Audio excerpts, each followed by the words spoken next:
ഇപ്പൊ സമയം രാവിലെ 5:30. ഇത്രയും വെളുപ്പാങ്കാലത്ത് ഇരുട്ട് മൂടി കിടക്കുന്ന സമയത്ത് ഞാൻ എവിടെ പോവാന്നല്ലേ? ഇൻഡിപെൻഡൻസ് ഡേക്ക് ഫോട്ടോഗ്രാഫി കോമ്പറ്റീഷൻ സ്കൂളിലേക്ക് പോവാണ്.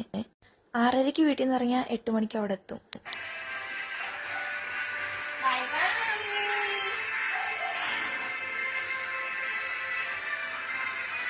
നിർത്താണ്ട് വീണ മഴയാണെങ്കിലും ഞാൻ ഇറങ്ങി തിരിച്ചു. കാരണം എന്റെ ആഗ്രഹങ്ങൾക്കൊക്കെ മമ്മി നല്ല സപ്പോർട്ടാണ്. ലൈൻ ബസ് അല്ല, ടൂറിസ്റ്റ് ബസ് എന്ന് വിളിക്കാനാ തോന്നി. കാരണം ബസ്സിൽ പാട്ട് വെച്ചിട്ടുണ്ടായി, ഭായിമാരും പാട്ട് പാടി, അടിപൊളിയായിരുന്നു.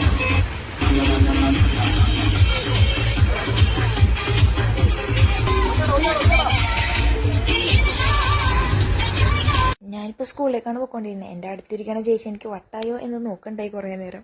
NSSകാരോട് 7:45 ഞങ്ങളുടെ അടുത്ത് 8 മണിക്ക് വരാനാ പറഞ്ഞത്. പ്രോഗ്രാം സ്റ്റാർട്ട് ചെയ്തത് 9:15. ഇവനോട് ജസ്റ്റ് പോസ് ചെയ്യാൻ ചോദിച്ചാണ്. അപ്പൊ 7:45 തുടങ്ങി വന്നവരവിടെ വെറുതെ ഇരിക്കുവായിരുന്നു അത്രയും നേരം. പക്ഷേ എല്ലാം അടിപൊളിയായിരുന്നു. ഞങ്ങൾ നല്ല വൈബായിരുന്നു. ആൾക്കാരൊക്കെ വന്നു തുടങ്ങുന്നുണ്ടായുള്ളൂ. ഇതാണ് ഞങ്ങളുടെ പ്രിൻസിപ്പൽ തോമസ് സാർ നടന്നു പോകുന്നത്.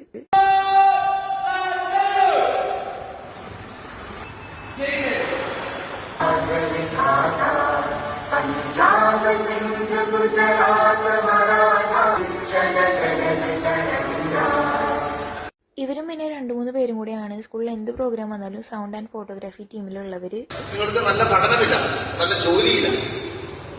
എന്നെ പോലെ എത്ര ഡെഡിക്കേഷനോടെ ഫോട്ടോ എടുക്കാൻ വന്നവര്, കോമ്പറ്റീഷനിൽ പാർട്ടിസിപ്പേറ്റ് ചെയ്യാൻ വന്നവര് ഇഷ്ടംപോലെ വേറെയും കുറെ പേരുണ്ടായി.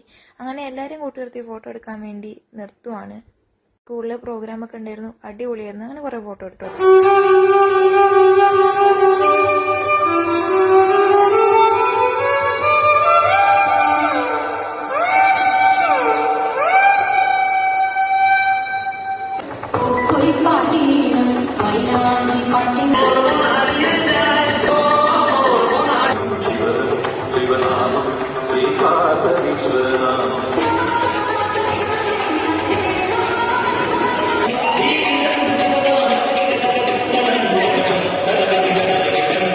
കോമ്പറ്റീഷനുള്ളവരും സ്കൗട്ട് ആൻഡ് ഗൈഡ് ലൈൻസും NSSകാരും മാത്രമേ ഇന്ന് വരേണ്ട ആവശ്യം ഉണ്ടായുള്ളൂ.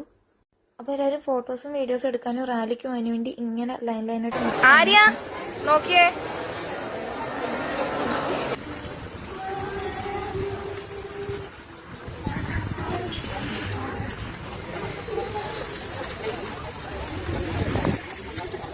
സ്കൂളിലെ പ്രോഗ്രാം കഴിഞ്ഞിട്ട് ഞാൻ നേരെ സ്റ്റുഡിയോയിൽ കയറി. ഒറ്റയ്ക്കാ ഉള്ളതെന്നുള്ളൊരു പ്രശ്നമില്ല, എല്ലാം സെൽഫ് എൻജോയ്മെന്റ് അല്ലേ. പിന്നെ ഞാൻ മമ്മിക്ക് വേണ്ടി ലുലുവിൽ കയറി. അവിടെ നിന്ന് ഇറങ്ങിയപ്പോൾ ഫ്രണ്ട്സ് പറഞ്ഞിട്ട് ഈ ഒരു ലിപ്സ്റ്റിക് വാങ്ങാൻ കയറിയതാണ്. ഇതിട്ട് മമ്മി പറഞ്ഞു ഇഷ്ടികയ്ക്ക് ഉമ്മ കൊടുത്ത പോലെ ഉണ്ടെന്ന്. This thing girls really understand. എന്റെ ഷർട്ടിൽ ലിപ്സ്റ്റിക് ആയത് മമ്മി അറിഞ്ഞില്ല. ലിപ്സ്റ്റിക്കിന്റെ ഷെയ്ഡ് ഇങ്ങനെ കയ്യിൽ വരച്ചാണ് നോക്കണേ. അതാണ് ഞാൻ ഉദ്ദേശിച്ചത്. ഈ വീഡിയോ അപ്ലോഡ് ചെയ്തതിന് ഞാൻ തിരിച്ച് സ്കൂളിൽ കയറണമല്ലോ. ഏറിന്ന് താഴെ ഇറങ്ങാൻ പറ്റിയാൽ മതിയായിരുന്നു.